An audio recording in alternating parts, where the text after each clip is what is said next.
Muito bom dia a todos.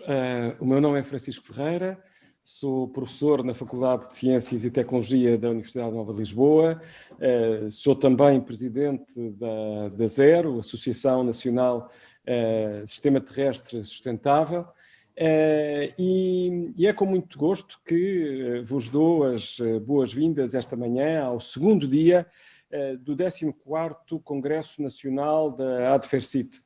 O tema é Sustainable Mobility for All, e obviamente se eu quero ter uma mobilidade sustentável, não tenhamos dúvidas que uma das valências importantes e fundamentais é sem dúvida termos baixas emissões no limite e idealmente zero emissões de gases com efeito estufa causadoras do aquecimento global e das consequentes alterações climáticas. É assim que tenho o prazer de moderar um painel que vai estar convosco até às 10h45, vamos ter 1 hora e pouco de conversa. Eu gostaria, aliás, desde já de introduzir esse painel. Temos o engenheiro Luís Mira Amaral, engenheiro, economista, o engenheiro António Vidigal, da EDP Inovação, também o engenheiro Paulo Marques, da Caetano Bus, ou Caetano Bus, se quiserem uma pronúncia mais anglo-saxónica, e o engenheiro Pedro Moreira, da CP. Antes de dar um primeiro espaço de tempo a cada um, eu iria apenas fazer um enquadramento do debate e das grandes questões que estão aqui em linha no que respeita à descarbonização no setor dos transportes.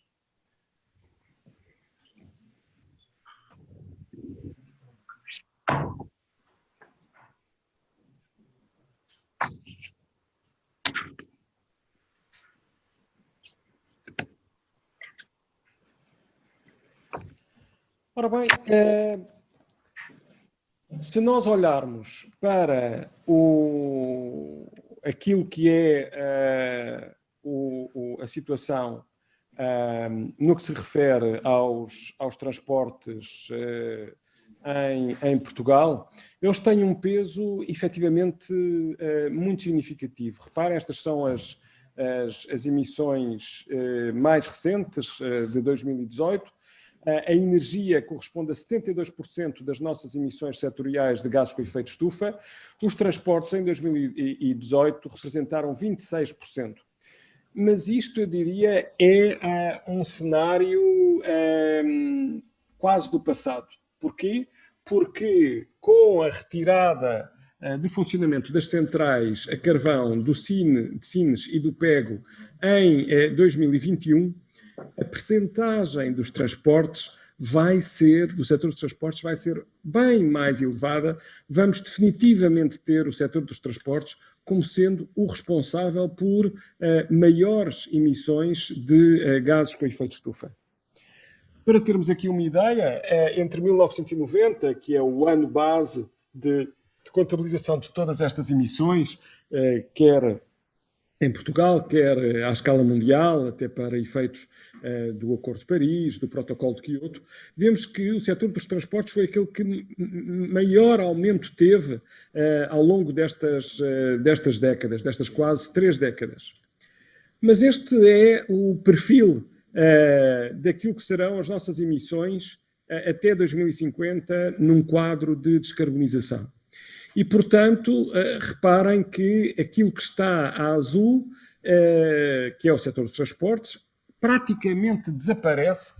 Há aqui setores que não estão contabilizados, mas que também vão ter uma forte descarbonização, como é o caso da aviação internacional e da navegação, mas todo o restante setor dos transportes praticamente desaparece no que respeita à sua responsabilidade em termos de emissões nas próximas décadas até 2050.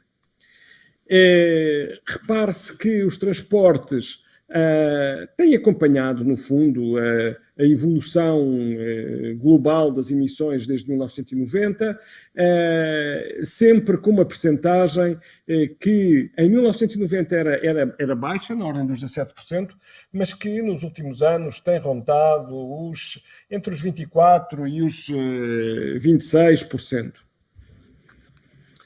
Ora, sem dúvida que aqui nós temos que perceber que a grande fração, 96% destas emissões, são provenientes do transporte rodoviário, maioritariamente do transporte rodoviário individual, onde os ligeiros de passageiros têm a maior cota, da ordem dos 60%.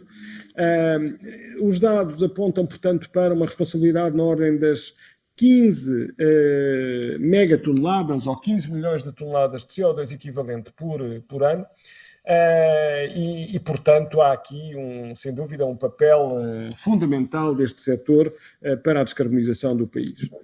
Em termos de consumo de energia, repare-se que, e da divisão das diferentes frações, uma das questões, sem dúvida, que é o facto de Portugal, em comparação com a União Europeia dos 28, ter uma fração de transporte público que é bem menor em relação à média europeia, ou seja, no que respeita ao indicador passageiros por quilómetro, 12% desses passageiros por quilómetro em Portugal são da responsabilidade do transporte público, enquanto que a média europeia está nos 19%. Temos aqui, e ainda ontem, num painel extremamente interessante, também moderado pelo professor Viegas, temos aqui todo um conjunto de tendências globais e disruptivas que vão desde a eletrificação, o uso de hidrogênio, a autonomia e a conectividade, a partilha dos veículos, a multi e a intermodalidade e também a evolução no que respeita a novas tendências de urbanização. Portanto, sem dúvida alguma que nós temos aqui novas palavras, que já não são novas para quem está no setor, mas a mobilidade como serviço, a utilização do chamado Big Data, os serviços com a rede 5G. Há aqui todo um conjunto de progressos tecnológicos que vai ser decisivo para complementar aquilo que é a fonte de energia que vai abastecer o setor dos transportes nos próximos anos. Estes são os cenários, o chamado cenário pelotão e o cenário camisola amarela que mostrarei a seguir. Como veem, há aqui todo um conjunto de mudanças, os veículos ligeiros de passageiros e de mercadorias a terem um peso cada vez maior no que diz respeito à sua eletrificação, o recurso ao hidrogênio, principalmente dos pesados de mercadorias, a partir de 2030, a hipótese também do uso de catenárias que, no entanto, não é tão custo eficiente como o hidrogênio, e depois a utilização de outros modos de transporte, também com recurso a fontes de energia alternativas.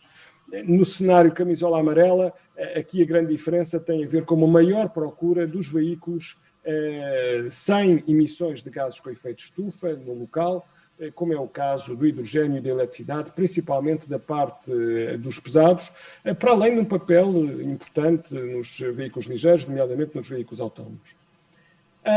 Só terminar para dizer que, sem dúvida que temos um desafio pela frente na descarbonização daquilo que são muitos destes veículos que falamos, mas eu não consigo chegar à sustentabilidade se realmente não pensar de uma forma integrada e não é a eletrificação ou o recurso ao hidrogênio da parte dos veículos, mas sim o uso também na mobilidade suave, as questões de ordenamento do território e outras que vão fazer a diferença. Mas sem mais delongas, eu avançaria então para vos explicar que ao longo desta sessão há uma possibilidade de de participação que gostaríamos muito de ter da vossa parte, isto antes de passar a palavra aos diferentes oradores. Gostaríamos de ter a vossa participação, quer diretamente no site, quer através também de uma aplicação de telemóvel, que é o Slido. E o código do evento, recorrendo ao slide, é Cardinal Adfersit, e a pergunta que se faz é, portanto, saber, para assinalarem quais um dos aspectos mais positivos no contexto desta descarbonização dos transportes, e, por outro lado, qual é que identificam como sendo a maior fragilidade. Eu penso que, neste momento, já vão conseguir ver as perguntas que estão a ser, que vão estar em jogo, portanto, para poderem ser selecionadas e escolhidas por vós.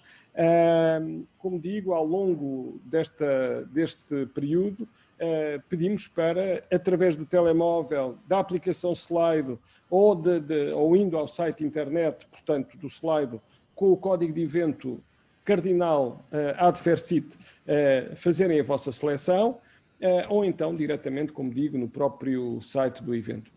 Sem mais delongas, eu ia então pedir a cada um dos meus colegas de debate que usassem, e eu vou ser mais ou menos estrito no tempo, que usassem 6, 7 minutos para uma primeira intervenção, para fazerem uso dos eventuais slides que tenham para apresentar.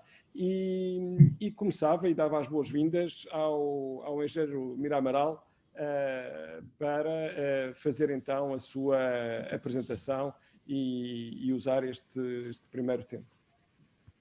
Bom dia a todos. Começo por agradecer ao Presidente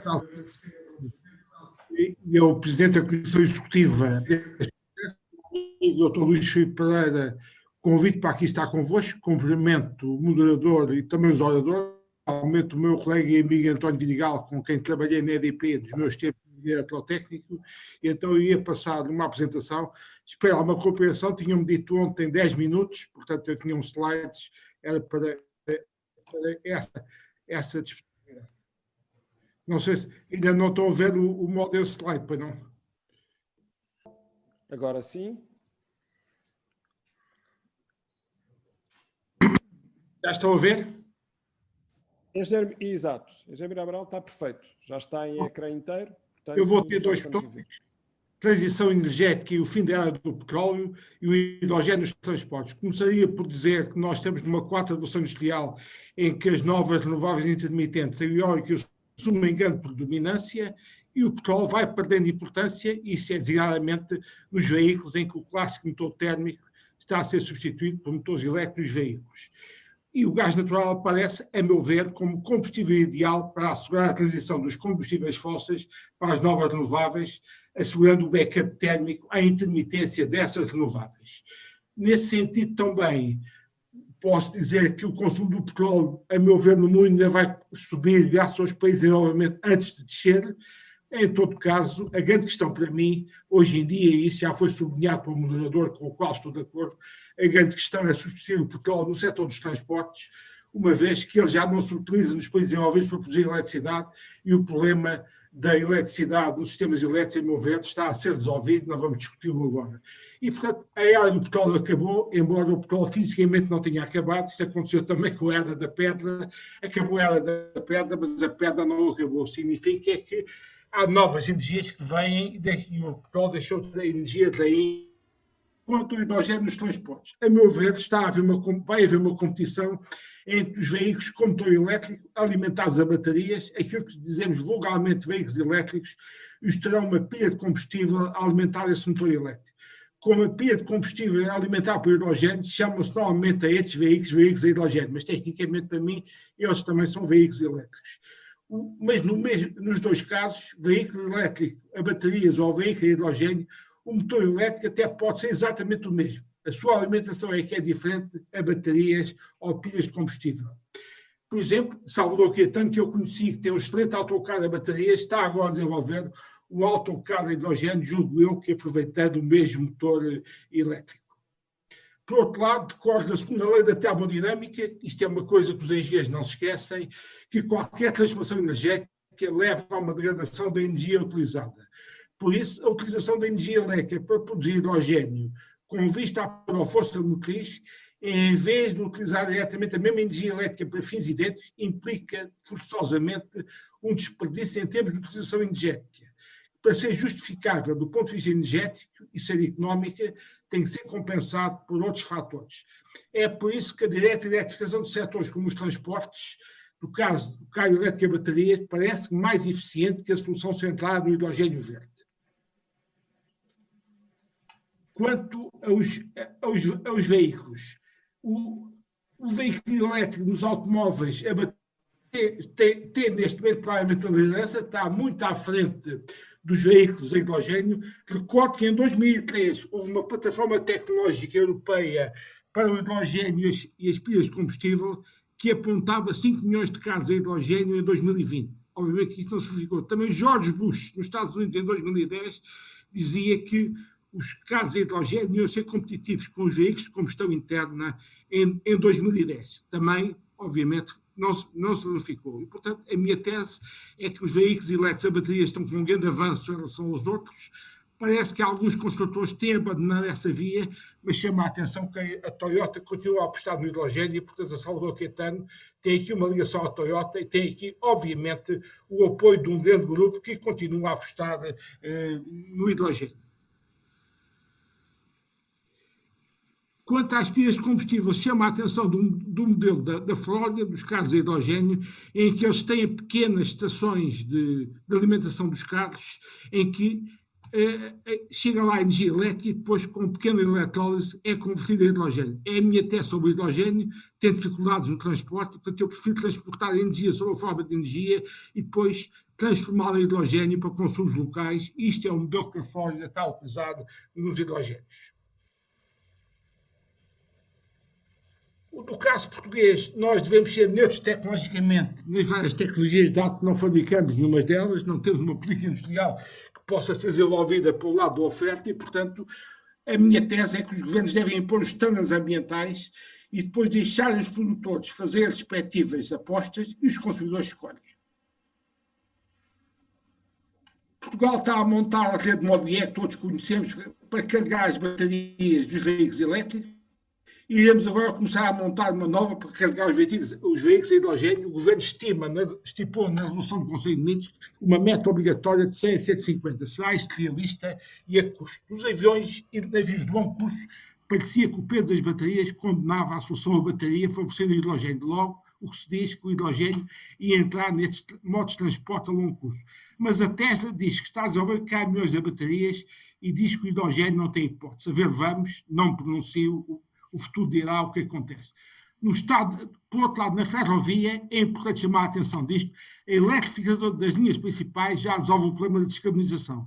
E os consumidores portugueses de energia elétrica já estão a pagar a descarbonização da ferrovia, no sentido de que a eletrificação da linha ferroviária vai à tarifa da rede de transporte através das amortizações e, portanto, os nossos consumidores já estão a pagar isto. E a questão põe-se nas linhas em que não faz sentido económico a eletrificação. Os números que tenho, parece-me que a solução a bateria seria mais barata que a solução a hidrogênio, mas sei que a Salvador Caetano está a fazer com o CP um projeto de conversão de locomotivas a diesel para hidrogênio. Até aceito a lógica do governo, no fundo, utilizar um mercado público, uma empresa como a CP, para possibilitar a uma empresa nacional o desenvolvimento da tecnologia a hidrogênio. Mas numa lógica meramente mercantilista, parece-me que a bateria seria mais barata que a solução a hidrogênio. Mas também importa salientar que a estratégia da Comissão Europeia no transporte ferroviário de mercadorias de longo curso era justamente esse transporte ferroviário de mercadorias de longo curso substituir o modo rodoviário. Portanto, a Comissão Europeia apontava claramente que o modo rodoviário de transporte de mercadorias fosse substituído pelo modo ferroviário e pelo modo marítimo. E o que importava em Portugal, nesse sentido, era fazer as linhas de bitola europeia do corredor atlântico para ligar à Europa. Não era passar toda a nossa rede para a bitola europeia, isso era uma parvoíce, é apenas fazer as linhas de bitola europeia de ligação à Europa. Mas a nossa cota de transportes de mercadorias por ferrovia é muito baixa e a minha opinião é que o governo aí nada faz para tirar os caminhões das estradas e descarbonizar os transportes. Os sucessivos governos que temos tido, PSD, CDS e PS, têm apenas a preocupação de meter mais renováveis intermitentes na rede, apoiar o veículo elétrico e agora o hidrogênio, mas não avançam naquilo que eu acho que é fundamental também, é a utilização do modo ferroviário no longo curso para tirar caminhões da estrada e podermos fazer as nossas exportações de mercadorias para a Europa. Até porque tenho consciência que o modo rodoviário de exportação para a Europa está condenado por razões energéticas e ambientais e por saturação das autoestradas europeias. E, portanto, isto vai acontecer. Como pano de fundo a tudo isto, estes modos de transportes, podemos vir a ter os combustíveis com baixo conteúdo de carbono, como biocombustíveis. Talvez tenhamos os combustíveis sintéticos, aquilo que eu chamo de H2-based synthetic fuels, que inclui uma variedade de líquidos e gasosos, combustíveis líquidos e gasosos baseados em carbono e hidrogênio. Como é exemplo, o querosene para os aviões ou o diesel sintético para os automóveis. Obviamente que estas soluções iriam preservar as flotas atuais que utilizam os atuais combustíveis fósseis, era só mudar destes combustíveis fósseis para estes combustíveis sintéticos. Era basicamente isto para começar que eu tinha para dizer. Muito obrigado. Eu agradeço ao engenheiro Luís Mira Amaral, que foi mais cumpridor do que aquilo que disse. Isto é, demorou menos que os 10 minutos e agradeço. Isto há 10 minutos, mas faço a sua preocupação, tentei reduzir. Ok, e portanto eu ia passar ao engenheiro António Vidigal, da EDP Inovação, para também fazer a sua intervenção introdutória.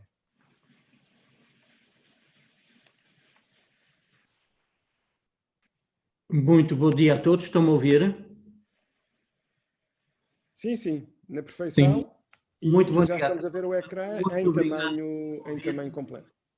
Muito obrigado pelo convite, os meus cumprimentos aos membros do painel e ao moderador, e um cumprimento muito especial ao meu amigo Luís Mira Amaral, cujas opiniões toda a vida respeitei muito. Vou passar este de imediato, quer dizer, a necessidade de descarbonizar, portanto é uma evidência, e parava de imediato neste ponto a dizer que os combustíveis fósseis não vão ser no futuro uma solução para a mobilidade. Reparem a queda abrupta dos majors de petróleo e, por graça, a ExxonMobil passou a valer menos a semana passada que a empresa Zoom, na qual estamos a fazer esta conferência. A BP, por exemplo, considera que no horizonte 2050, nos cenários mais agressivos de descarbonização, a venda de petróleo e derivados de petróleo virá quase a zero e as empresas todas, no ponto 3, estão a apostar, portanto, na energia verde e estão-se a tornar os verdadeiros concorrentes das utilities, das empresas elétricas. No ponto 4, faço uma nota que as empresas que nasceram, a empresa que nasceu no digital e na mobilidade elétrica, a Tesla, vale mais de um conjunto de empresas que nós, no princípio, no passado, referenciávamos como as maiores empresas de automóveis do mundo. A descarbonização, como disse o engenheiro Luís Mira Amaral, no fundo vai obrigar à cooperação entre dois vetores, o hidrogênio e os eletrões. Eu, sendo eletrotécnico, puxo muito para os eletrões, mas tenho de reconhecer que os eletrões não dão para tudo. E aqui um diagrama da Volvo que refere que o transporte rodoviário de longa distância e o transporte urbano, no fundo, terão nos próximos anos que ser hidrogênio, o que justifica muito bem a aposta da Caetano de Bus que está connosco. Só uma nota aqui à direita para verem que um caminhão elétrico de 40 toneladas que tenha que fazer 750 km, que é uma autonomia normal, precisaria de uma bateria de 1 megawatt-hora, pesaria com a tecnologia de hoje 6 toneladas. Como disse o engenheiro Luís Mira Amaral, cada vez que há uma transformação, há uma perda de energia, e é aqui porque eu gosto muito da mobilidade elétrica, sendo eletrotécnico, filho de eletrotécnico, sempre fui educado a dizer que o vetor mais nobre é a eletricidade, e um veículo elétrico tem rendimento desde a geração de eletricidade até às rodas 73%, o hidrogênio terá 22%, e se for fuel sintético terá apenas 13%. Mas como vêm dois, há situações em que o veículo elétrico não pode lá estar quando eu precisar de uma autonomia de 1200 km ou de recarregar o veículo em 10 a 20 minutos. Uma nota que às vezes há confusões no ponto 3, que efetivamente o armazenar um veículo em energia sob a forma de hidrogênio é bastante mais eficiente em peso. Um depósito de um Mirai pesa apenas 87,5 kg, o que lhe dá 165 kWh e uma autonomia de 500 km. É também muitas vezes referido que abastecer um veículo em hidrogênio, portanto, é uma tarefa muito perigosa, mas não é. Portanto, há hoje em dia mais de 400 estações de carregamento completamente seguras. A questão que tenho tenho de dizer é que são caras. O último ponto é que num mundo futuro de energia renovável, em que haja muito excesso, haja muito curtailment, como se diz os eletrotécnicos, portanto, o rendimento deixa de ter grande interesse, e deixa de ser penalizado o veículo não elétrico. Também de referir que, para mim, portanto, o veículo elétrico é inevitável, a sua viabilidade está muito ligada, portanto, ao custo das baterias, que ainda há poucos anos representavam 40% do custo do veículo e que no horizonte 2030 pesarão pouco mais de 10%. À direita, portanto, um gráfico apresentado por Elon Musk no recente Battery Day, em que ele assegura, e quando ele fala há que levar a sério, que em cerca de 2022 haverá uma disrupção e as baterias cairão, o preço das baterias cairá ainda muito mais depressa. Se isso for assim, eu acredito, a mobilidade elétrica não será apenas dos automóveis, mas muito mais alargada. Vindo agora ao meu tema de EDP, portanto, enquanto engenheiro eletrotécnico, um veículo elétrico é uma bateria com rodas e, efetivamente, pode ser utilizada para prestar um conjunto grande de serviços de rede.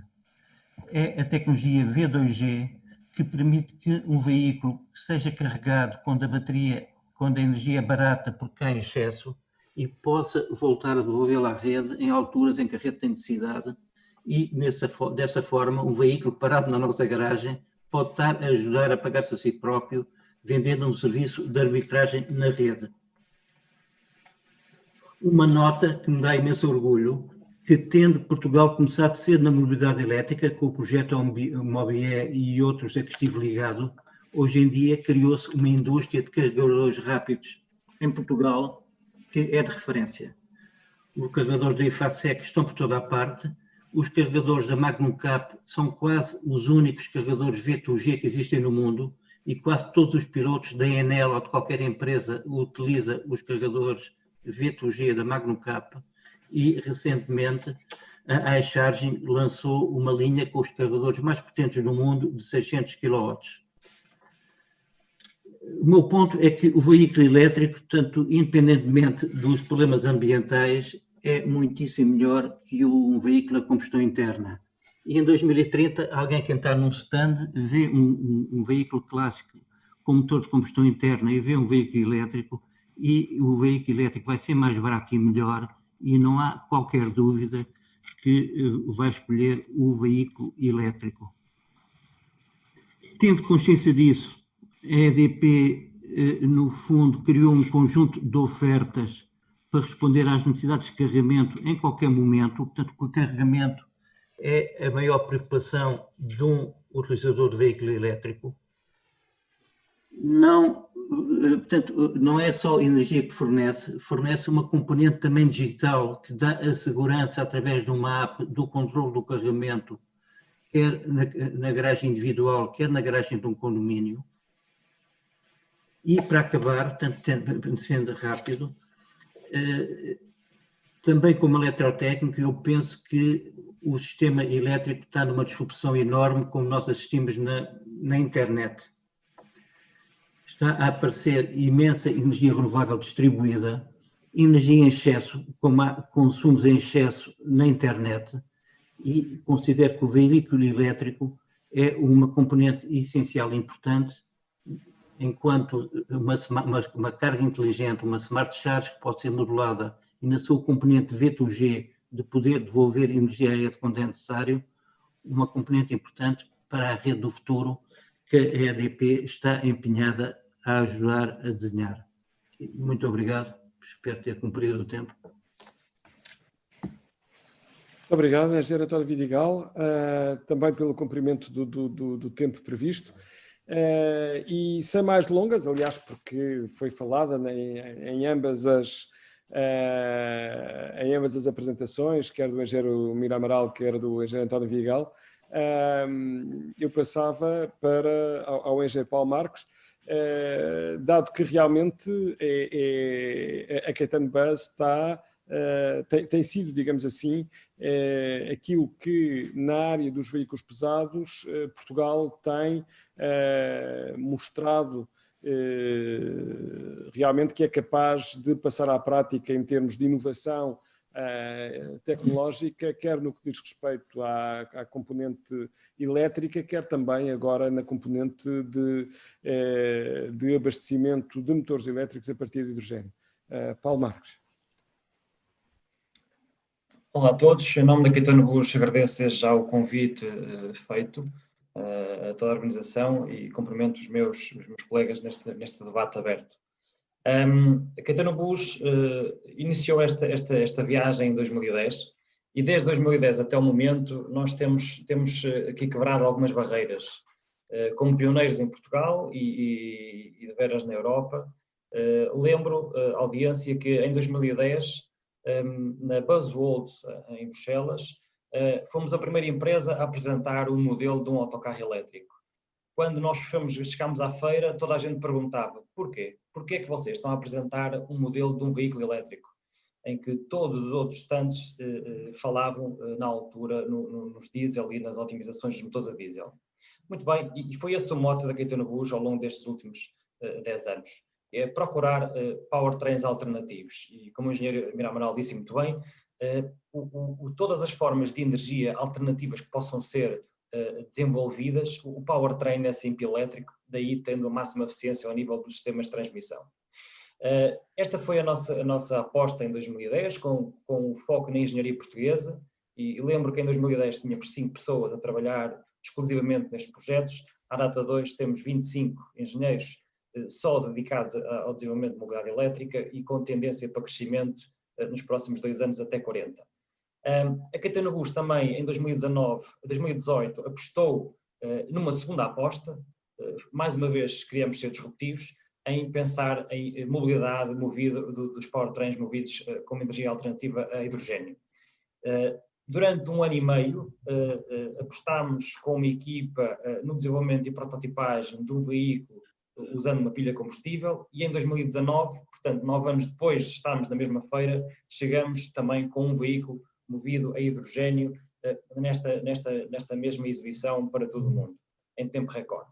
Esta meta foi atingida com sucesso e um pouco de história, estes veículos já existem desde há cerca de 20 anos atrás. A título de exemplo, as autonomias que se anunciavam nos veículos movidos a hidrogênio na altura, em 2000, eram cerca de 200 km. Cada veículo custava 1 milhão de euros e agora, nos dias de hoje, falamos em veículos com autonomias de 400 km e custos a rondar o meio milhão de euros, ou seja, passado 20 anos, por 50% do custo, obtemos o dobro da autonomia. Isto é um facto que vem tornar o veículo movido a hidrogênio mais competitivo, com mais autonomia do ponto de vista da tecnologia, apresentando uma maior durabilidade, dado que as durabilidades que existiam no ano 2000 falavam em cerca de 15 mil horas de operação, aos dias de hoje estamos a falar em 30 mil horas, tornando-se uma verdadeira alternativa ao diesel e aos veículos elétricos, e estes dois assumimos que vão competir lado a lado num futuro próximo. Portanto, o hidrogênio veio para ficar e o que podemos verificar hoje é que as nossas cidades, a nível europeu, já não querem ouvir falar em renovações das frotas a diesel, O gás natural é uma nossa realidade, nós chamamos a mobilidade inteligente, e as frotas de veículos elétricos começam a ser implementadas nos modelos de mobilidade mais simples e controlados. E agora? As cidades começam a querer expandir os seus modelos de operação ao nível do aumento da autonomia, tipicamente passar dos 200 km diários para os 300 km diários, bem como o aumento da capacidade de carregamento nos depots, das frotas que acima de 50 viaturas começam a ter grandes dificuldades a nível de infraestruturas e aumento da capacidade instalada. Portanto, os operadores começam-nos a fazer chegar as suas dificuldades. Eles sofrem do ponto de vista da viabilidade técnica dos projetos em si, bem como a viabilidade financeira, e é aqui que a solução dos veículos movidos a hidrogênio começa a ganhar expressão. Como curiosidade, 50% dos concursos em que estamos envolvidos para a mobilidade urbana, à data de hoje, são para veículos movidos a hidrogênio, e os últimos concursos ganhos que vamos fazer entregas em 2021, são todos para veículos movidos a hidrogênio. Acreditamos que o futuro vai passar pelo hidrogênio verde, como uma alternativa ao hidrogênio cinzento e ao diesel, em conjunto com os veículos elétricos, claro, lado a lado, para atingirmos as metas das emissões a nível de zero emissões de CO2. Atualmente, realizamos entregas já de 6 unidades durante o ano 2020.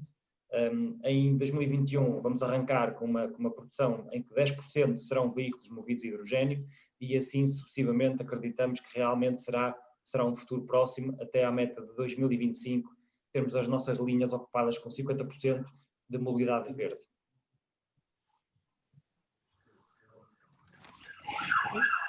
Muito obrigado, engenheiro Paulo Marques. Penso que nos deu realmente uma visão prática daquilo que é já a construção em Portugal e a tendência relativamente ao uso do hidrogênio em veículos pesados de passageiros. E sem mais delongas, e porque realmente uma das questões que também aqui já foi falada é que não basta o desenvolvimento tecnológico dentro de cada um dos modos de transporte, há também aqui um problema fundamental de selecionar, do ponto de vista da eficiência, da operação, da distância, quer para passageiros, quer para mercadorias, qual é realmente o caminho a seguir no que respeita ao modo a ser utilizado. E se aqui tivermos predominantemente focados no rodoviário, apesar de alguma conversa também já ter passado para o modo ferroviário, é ele que agora chegamos. E eu dou a palavra ao engenheiro Pedro Moreira, precisamente porque um dos grandes desafios que temos na descarbonização, sem dúvida alguma, que passa pela transferência modal de passageiros e mercadorias para este modo de transporte, que, por exemplo, no que respeita aos passageiros, volto a reforçar, é ainda uma pequeníssima fração em comparação com o transporte individual, isto à escala nacional, o transporte rodoviário individual, e não conseguimos ir longe na descarbonização se não fizermos esta transferência modal. Engenheiro Pedro Moreira. Ora, muito bom dia a todos. Em primeiro lugar, quero agradecer também à FERCIT o convite que nos direcionaram e também os parabéns por esta iniciativa e pelo tema escolhido para este 14º Congresso e a importância do debate de ideias aqui gerado sobre o futuro da mobilidade no setor dos transportes em Portugal e as alterações que temos que introduzir neste setor com os objetivos de atingirmos as metas do desenvolvimento sustentável e também qual a importância do Plano Nacional de Investimentos PNI 2030 e do Plano de Recuperação e Resiliência neste desígnio. Relativamente à questão, penso que todos nós estamos de acordo quanto à importância da ferrovia na descarbonização dos transportes. Eu diria ainda mais que não é de todo possível traçarmos um plano de descarbonização sem uma forte aposta na ferrovia, já que o comboio é o meio de transporte mais eficiente. É importante ainda referir que a neutralidade carbónica não pode ser feita apenas por parte dos operadores ferroviários, nem só pelos gestores das infraestruturas, uma vez que o material circulante e a infraestrutura formam um sistema só.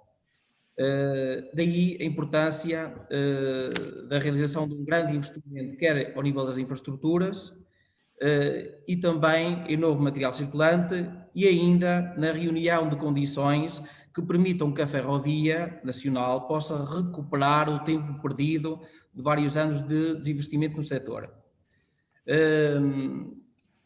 Esse objetivo será alcançado principalmente através da renovação e eletrificação das infraestruturas e pela utilização de material circulante elétrico e totalmente adaptado às exigências das novas infraestruturas e também aos serviços que irão prestar.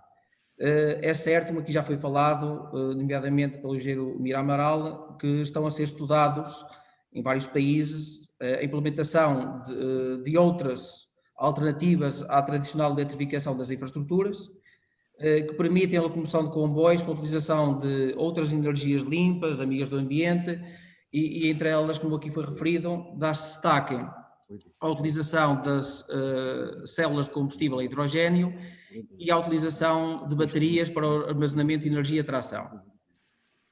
O atual estado da arte permite já a utilização destas tecnologias alternativas em serviços que são menos exigentes, normalmente em linhas regionais, com pouco tráfego. No entanto, para já, para serviços urbanos e serviços de longo curso, nos quais são necessárias maiores potências e maior autonomia, a eletrificação das infraestruturas continua a ser a solução mais eficiente e aquela continua a ser adaptada e adotada preferencialmente. Obviamente que a CP, e à semelhança do que estão a fazer outros operadores ferroviários, também está a avaliarem a adoção de outras soluções, motivo pelo qual, como aqui já foi referido, faz parte de um consórcio que foi criado com a FEUP, com a Associação Portuguesa de Promoção de Hidrogênio, com a Caetano Base e com a Nomadtec, com um projeto chamado H2 Rail, que potencia a indústria e a academia nacionais, precisamente para estudar a utilização de células de combustível a hidrogênio no nosso material circulante, quer por via da reconversão de unidades diesel, que utilizam motores de combustão diesel com marcas primárias, ou mesmo através da aquisição de novo material circulante a hidrogênio. Mas estamos, quero aqui salientar, a fazê-lo com toda a ponderação, estando previstos estudos de viabilidade técnica e económica destas soluções antes de avançarmos para qualquer investimento pesado. No objetivo da neutralização carbónica é importante referir ainda que uma grande parte do material circulante que circula em Portugal é já elétrico. É o caso de todas as unidades que são utilizadas nos comboios urbanos de Lisboa e do Porto e nas principais ligações de longo curso. Atualmente, a maioria das unidades diesel que temos são utilizadas em serviços regionais e interregionais que pretendemos substituir por unidades elétricas à medida que for concluído estas intervenções em curso de eletrificação das infraestruturas e estão também planeadas. Ou seja, considerando, por isso, o plano de eletrificação das infraestruturas em curso, dentro do programa de investimentos, o Ferrovia 2020 e as intervenções previstas no PNI 2030, o novo material circulante a adquirirem será todo ele elétrico. Estamos a falar de 22 automotoras referentes ao concurso de 2019, destas 12 são bimodo e 10 elétricas, e está ainda previsto o lançamento de concursos a breve prazo para a aquisição de novo material circulante, num investimento que se aproxima dos 1.000 milhões, em que uma parte será para a substituição de unidades que temos ao serviço há várias décadas, e outra parte para o reforço da oferta comercial. Estamos a falar de 62 novos comboios elétricos e adaptados aos serviços urbanos, dos quais 34 serão para a linha de Cascais, para substituirmos duas séries que lá temos, uma com 60 e outra com 70 anos, e o restante material é para reforço da oferta comercial nos urbanos de Lisboa e do Porto. Teremos ainda 55 unidades regionais adaptadas para o serviço regional e interregional no nosso país, e está ainda previsto 12 comboios de alta velocidade para a ligação de alta velocidade, que também está prevista no PNI 2030. Embora não seja do conhecimento público em geral, as pessoas que assistem e participam normalmente deste tipo de congressos sabem que a aquisição de novos comboios demora sempre 4 a 5 anos desde o lançamento do concurso até à entrega das primeiras unidades, motivo pelo qual a CP só irá receber as primeiras automotoras que falamos dentro de uns 4 anos. Mas o estado em que nos encontramos neste momento e as necessidades que temos hoje não nos permitem esperar tanto tempo. É o motivo pelo qual o plano estratégico que foi desenhado pela atual administração da CP e cuja implementação está já em curso, tem na sua base 3 metas de serviço que pretende atingir de forma consistente e duradoura. Estamos a falar de 100% do índice de regularidade do serviço que é prestado, o aumento do índice de pontualidade para os níveis médios europeus e a limpeza de material circulante adequado a um serviço de qualidade. Ou seja, o comboio tem de aparecer a horas e tem de aparecer limpo. Trata-se de objetivos estes que são muito básicos para as ferrovias, mas que não estávamos a conseguir atingir precisamente porque tínhamos deixado de investir no setor. Estes objetivos passam precisamente por reativar capacidades industriais da CP, sendo que a execução deste plano está já em curso.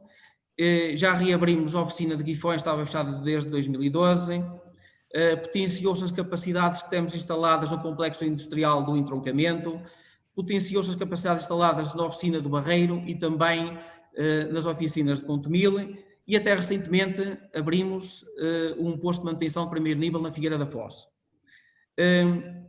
Este aumento da capacidade industrial está a permitir-nos a reposição ao serviço de unidades elétricas que nós tínhamos abandonado. Só para os urbanos de Lisboa estamos a falar de 8 unidades, que é um reforço considerável, dos quais 2 já colocamos ao serviço, estando previstas mais 3 até final do ano, e as restantes 3 ficarão concluídas também no primeiro semestre de 2021. Estamos ainda a recuperar 21 locomotivas elétricas que tínhamos também abandonadas, das quais 3 já estão totalmente operacionais, mais 4 ficarão prontas até final do ano e as restantes estão em 2021, 2022.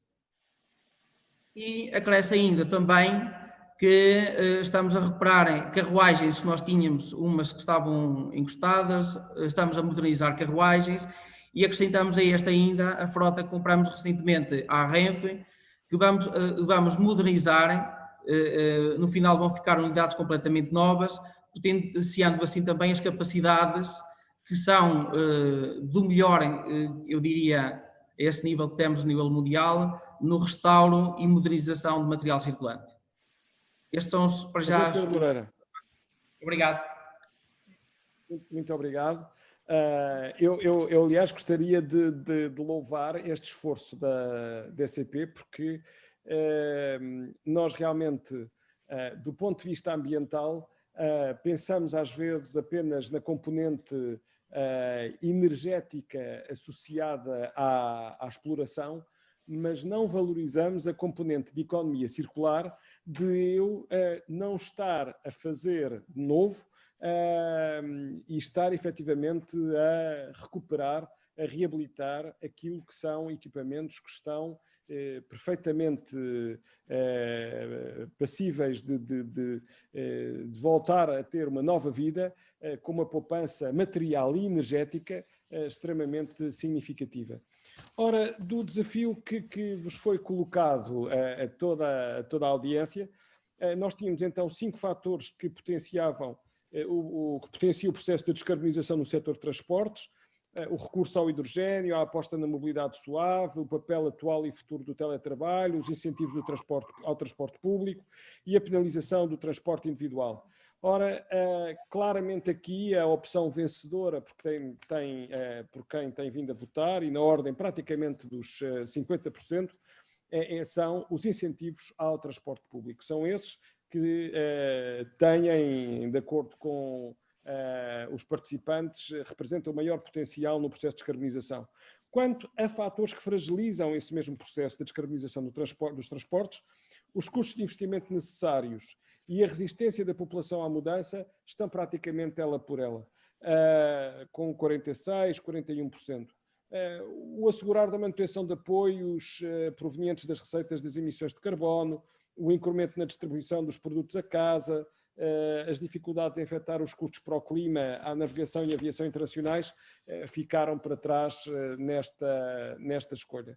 Ora, vamos então agora passar a um período de debate. Temos 20 minutos, eu vou-vos pedir respostas curtas e tenho aqui duas já que me parecem muito importantes, e eu pedia para responderem à pergunta, mas também para acrescentarem algo que possa ser importante. Nós temos aqui sistematicamente uma política de incentivos e de penalizações, não é? Aliás, reparem que uma das escolhas é precisamente o incentivo ao transporte público, como uma das coisas a valorizar. No que diz respeito àquilo que neste momento é mais responsável pelas emissões, que é o transporte rodoviário individual, eu gostava que me dissessem qual a vossa opinião. Primeiro, se acham que deve haver ou não uma data de proibição de venda, de comercialização de veículos automóveis com motores de combustão. Isto tem sido fixado em vários países. Terá sentido fazê-lo ou não, ou deixar ao mercado esse arbítrio, digamos assim. Segunda questão, quando é que acham que se atinge a paridade entre os veículos elétricos a bateria ou elétricos a hidrogénio e os veículos de combustão, portanto agora nos próximos anos? E depois aproveito já para introduzir uma terceira questão, que é como é que vamos lidar com o transporte a longa distância. Nomeadamente nós, quer internamente, e isso tem sido um fator agora de debate, nomeadamente em relação ao Plano Ferroviário Nacional, ao futuro Plano Ferroviário Nacional, como é que nós vamos lidar com a questão da descarbonização e do transporte internacional, quer de passageiros, quer de mercadorias. Nós estamos realmente na ponta da Europa, temos alguma esperança do ponto de vista tecnológico, mas ainda irá demorar muito. A aviação, vamos olhar para o período pré-pandemia, era dos setores que mais crescia. Como é que vem realmente a questão do transporte de passageiros e de mercadorias na longa distância, num contexto de descarbonização, e em relação ao automóvel, entre incentivos e penalizações, como é que eu vou realmente garantir aqui uma redução de emissões, para além, obviamente, da desejada transição, mudança de modo a utilizar. Eu começava pelo engenheiro Mira Amaral, pedir 3, 4 minutos nesta primeira intervenção, para termos lugar depois também a uma segunda. A primeira questão da incentivos aos transportes públicos tem a ver com outra coisa que eu não tive tempo de falar há pouco, que era, eu acho que estava em curso uma mudança do veículo de combustão interna para o veículo elétrico, mas estava também em curso, antes do Covid, uma lógica de partilha das viaturas. E, portanto, os modelos de negócio dos fabricantes estavam a mudar. Por exemplo, em Madrid, a Mercedes não vendia Smarts, a Mercedes alugava Smarts através da empresa que fez Car2Go. Tinha uma empresa Car2Go em Madrid para alugar Smarts. E, portanto, a mudança não era só no motor, era também no modo de partilha. É evidente que esta lógica foi posta em causa com o Covid. E com o Covid voltámos à lógica do transporte individual por razões de segurança das pessoas. E, portanto, esperemos que o Covid acabe um dia e que voltemos a essa lógica. Eu considero que os incentivos aos transportes, o governo português até já fez uma descida dos preços de transportes públicos nas áreas metropolitanas, e, portanto, isso foi claramente positivo nessa lógica de induzir para o transporte público em detrimento do veículo privado. Agora, o problema é que fizeram isso, mas depois havia uma restrição da oferta de transportes públicos. Não dava para todos que quiserem utilizá-los, e, portanto, não chega a baixar os preços depois, porque é preciso ter consciência que a pessoa no transporte individual tinha uma comunidade, depois não viu no transporte público. Portanto, não é só baixar os preços, é ter uma oferta em quantidade e qualidade que induza as pessoas realmente pelo menos aqueles que têm mais dinheiro e que ainda podem ter a validade de continuar a tentar utilizar o transporte privado, passar para o transporte público. Mas isso é uma questão fundamental e eu devo dizer que numa cidade como Lisboa choca profundamente a lógica da Câmara Municipal de Lisboa. A Câmara Municipal de Lisboa, em vez de se entender na área metropolitana de Lisboa e tentar evitar, com uma articulação ao nível da área metropolitana de Lisboa, que 300 mil casos ainda todos os dias em Lisboa, não, o que ela faz é criar cada vez mais dificuldades ao trânsito em Lisboa. Se os carros continuam a andar em Lisboa e são os mesmos, obviamente que aumenta a dimensão, o tamanho das filas de espera, aumenta a ineficiência energética, o consumo de combustível e a emissão de CO2. Portanto, a Câmara de Lisboa, a meu ver, tem uma estratégia fundamentalmente errada. Podia articular-se na área metropolitana para evitar que os carros entrem em Lisboa. Não havendo essas alternativas, os carros continuam a entrar. E aqui chama a atenção num aspecto curioso dos motores. Eu não tenho dúvidas que o motor elétrico é melhor que o motor de combustão interna. O problema era o abastecimento do carro elétrico. E, de facto, abastecer a bateria ainda é uma chatice. E é, aliás, nesse sentido que o hidrogênio tem uma vantagem, porque abastece rapidamente, tal como os combustíveis líquidos, coisa que a bateria leva mais tempo. Portanto, a vantagem que eu vejo do hidrogênio, sendo eu eletroteca, até gosto mais das baterias que o hidrogênio, mais à vontade, mas vejo essa. Enquanto à proibição dos veículos, eu não alinho, não defendo isso. O que eu defendo é que os governos fixem os estándares ambientais e depois as tecnologias têm que se adequar a esses estándares ambientais. E, portanto, não defendo proibição, até porque, devo dizer, para mim não está só em causa o CO2, para mim está em causa também o NOx. Porque a maior parte das pessoas pensa que o CO2 não é um poluidor local. O CO2 contribui para as alterações climáticas, mas não é um poluidor local. Aí é o NOx, e, portanto, a questão do NOx também é importante.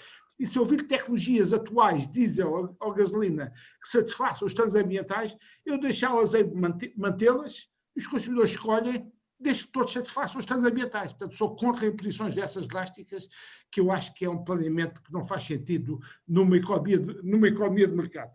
Quanto aos transportes nacionais, já fui claro aqui que temos que mudar do modo rodoviário para o modo marítimo, do modo rodoviário para o modo marítimo e ferroviário. O problema é que o inquérito que nós fizemos no Conselho de Indústria da CIP às associações empresariais portuguesas, o transporte marítimo de curta distância, metendo um porto português para um porto em Roterdão, não dá para injetar mercadorias do centro da Europa. Aí o modo ferroviário aparece claramente como o mais favorável para levar as mercadorias até ao centro da Europa. E aqui chamamos a atenção de outro aspecto que eu não referi há pouco, que é outra maneira de levar os caminhões.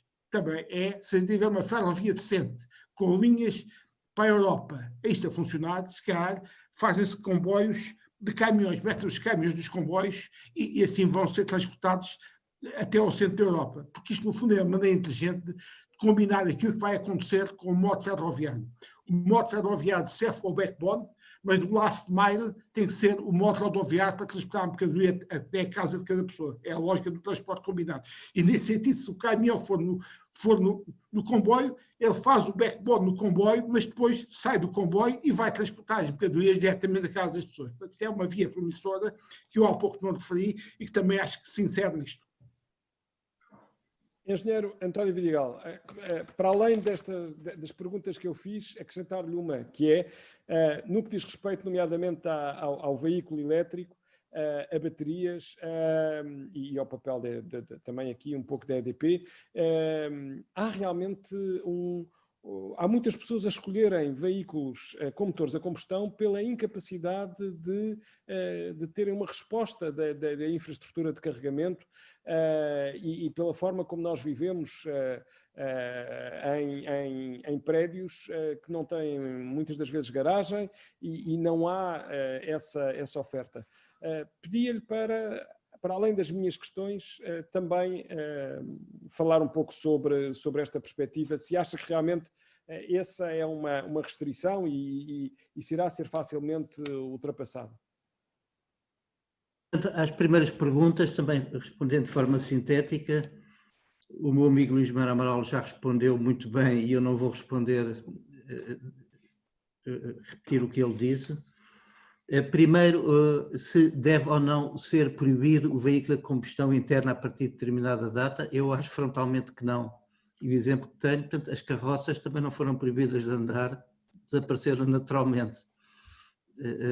As carroças de tração animal também desapareceram naturalmente E o veículo elétrico eu considero tão superior, que vai ser mais barato, melhor, sem ruído, com melhor aceleração, melhor binário, que eu acho que se vai impor naturalmente.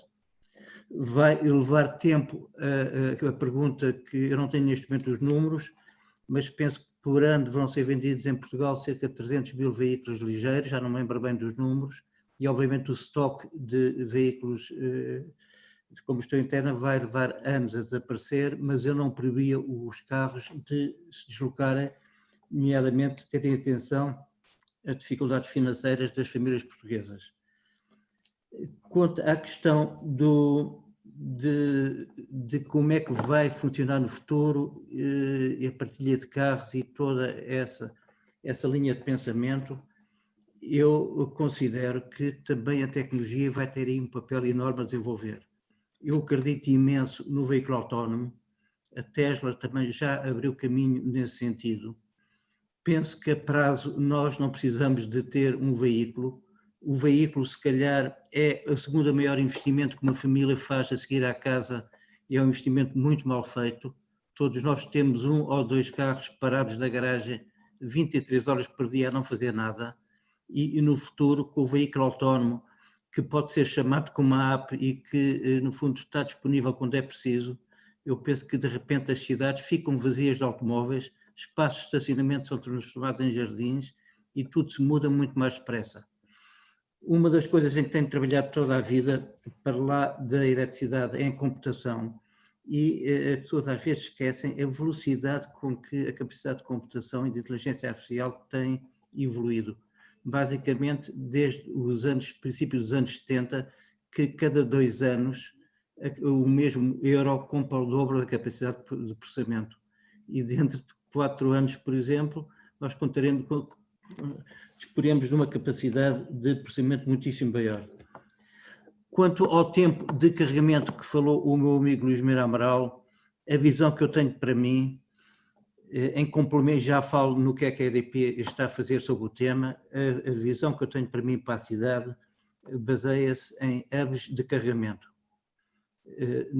Se calhar junto às vias rápidas, um hub de carregamento muito equipado com postos de carregamento rápido, mas rápido e muito rápido, da ordem do megawatt, o que vai reduzir imenso, portanto, os tempos de carregamento, e vai aproximar a experiência de andar com veículo elétrico da experiência de ter um carro que se abastece numa bomba comum. Na outra faceta do que a EDP pensa nessa matéria, portanto, a EDP quer contribuir muito precisamente para a penetração do veículo elétrico, tem neste momento, entre parcerias e leilões que ganhou, tanto na rede pública, dispõe a muito prazo no país de 1000 postos de carregamento, e tem ofertas para refazer instalações elétricas nos condomínios que permitam carregar veículos elétricos e distribuir a conta sem precisar de pôr um novo contador, que permitem, no fundo, atribuir o consumo a cada um dos condomínios para não haver um condómino que está a utilizar a energia elétrica dos outros. Eu penso que irá muito por aí. Muito obrigado, António Vidigal. Eu, se calhar, então, passava ao Paulo Marcos. Não é realmente se calhar aqui, quer na parte do transporte individual, o grande foco da Caetano Bus, mas há esta questão do transporte público, que foi, no que respeita ao incentivo, uma das valências preferidas por quem nos está a ver e ouvir. Muito bem.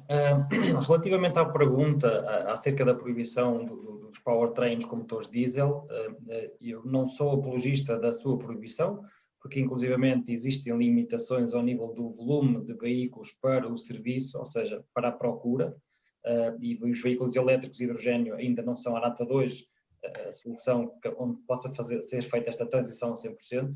Agora, o que eu sei e que nós todos concordamos, e é um escândalo em Portugal aceitarem-se veículos para transporte urbano de passageiros com normas inferiores às permitidas e obrigadas ao nível europeu. Se até à data os motores Euro 6 são obrigatórios, ter concursos em Portugal que permitem veículos Euro 5, isto é um escândalo, na nossa opinião, do ponto de vista de emissões a nível ambiental. O que é que poderá ser feito para acelerar esta transição energética e não nos focando na proibição? É sim um incentivo à transição tecnológica ao nível dos operadores. É claro que todos nós sabemos que um veículo elétrico pode custar o dobro do veículo a diesel, um veículo a hidrogênio pode custar 3 vezes mais do que um veículo a diesel, portanto a tecnologia é mais cara, com certeza, mas é uma necessidade que existe ao nível da escalabilidade, porque só se tivermos escala é que conseguimos ter aqui algum proveito para o modelo financeiro funcionar e não só do ponto de vista do CAPEX como do OPEX.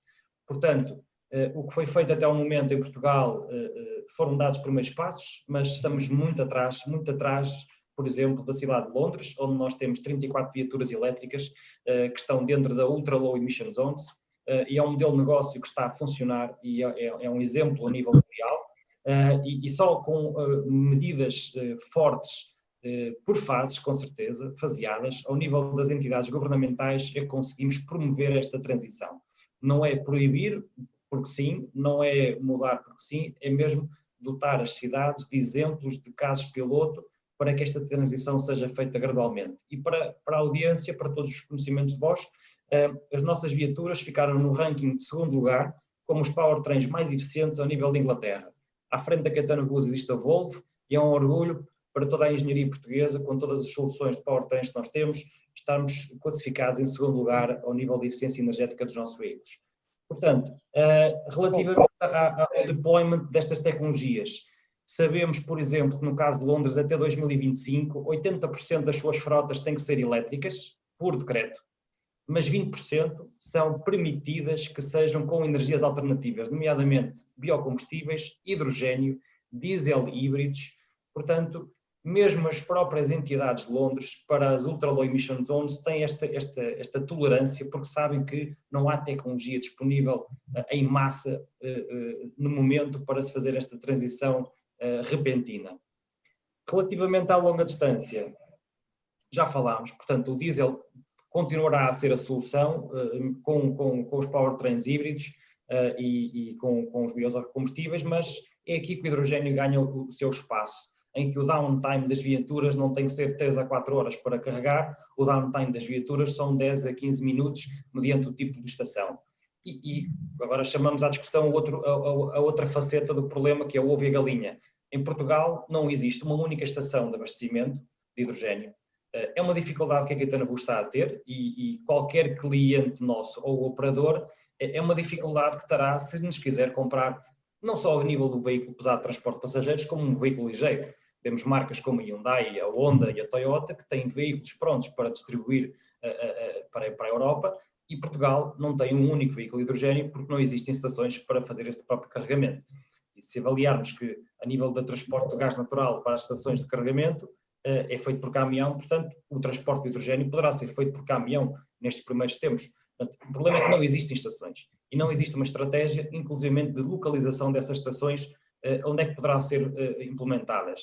E esta temática que gostaríamos de ver refletida na Estratégia Nacional de Hidrogênio. Só queria lembrar que o Fundo Ambiental já, salvo errar, há 2 anos, apoiou 2 estações, uma para Gaia e outra para Lisboa. Eu presumo que tiveram atrasos na sua implementação, mas eu lembro-me que essas duas estações estavam previstas, mas ainda não viram a luz do dia. Não é? À data de hoje, passar era... A data de hoje, não. Não existem. A data de hoje ainda não existe.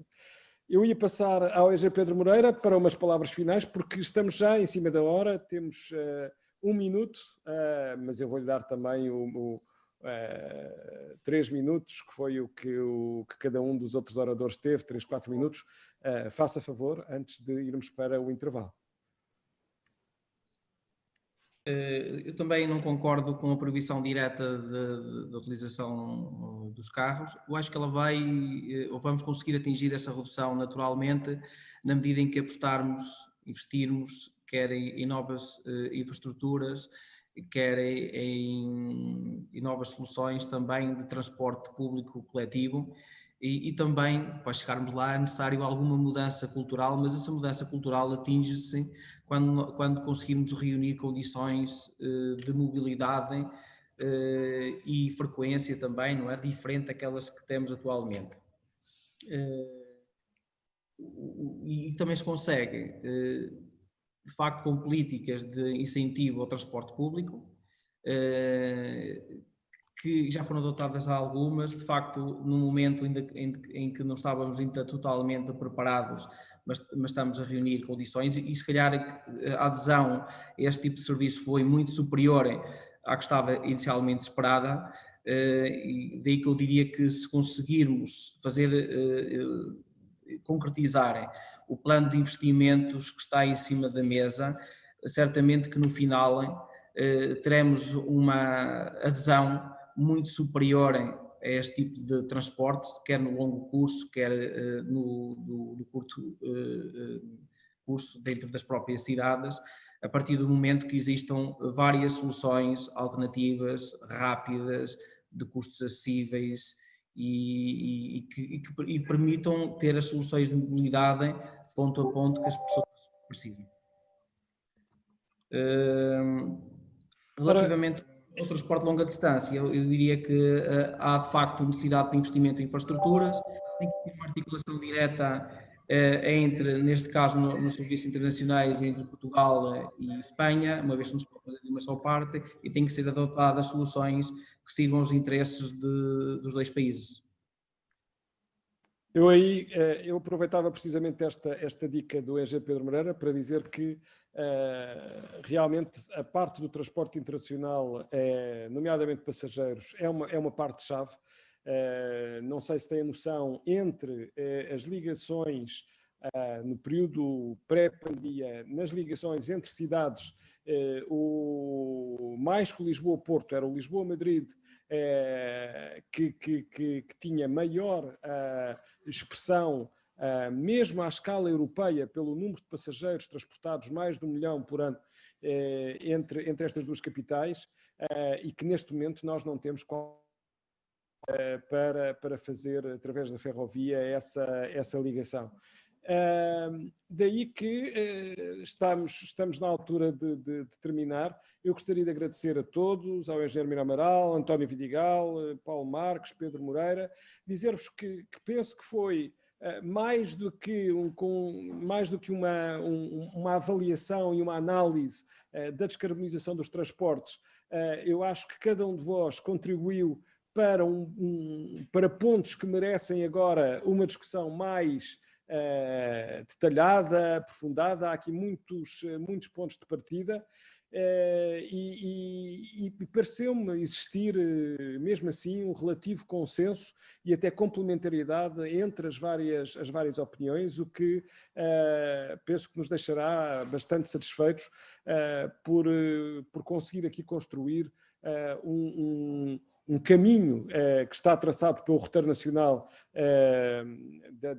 para o roteiro da neutralidade carbónica para 2050, mas que tem aqui valências diferentes no meio urbano, na escala internacional, nos transportes de mercadorias e passageiros, nas diferentes tecnologias, na transferência de modos. Acho que acabamos por percorrer tudo aquilo que era essencial neste debate. E, portanto, dizer-vos que segue um intervalo de cerca de meia hora, até às 11h15, quando seguirá o próximo painel sobre a importância do hub portuário na competitividade da economia portuguesa. Portanto, da minha parte, agradecer quer aos participantes no debate, quer a quem nos seguiu, esta oportunidade de aqui aprendermos, conversarmos, uns de forma mais interativa, outros mais remotamente, mas que penso que foi claramente produtivo. Muito obrigado e até já. Obrigado. Continuação.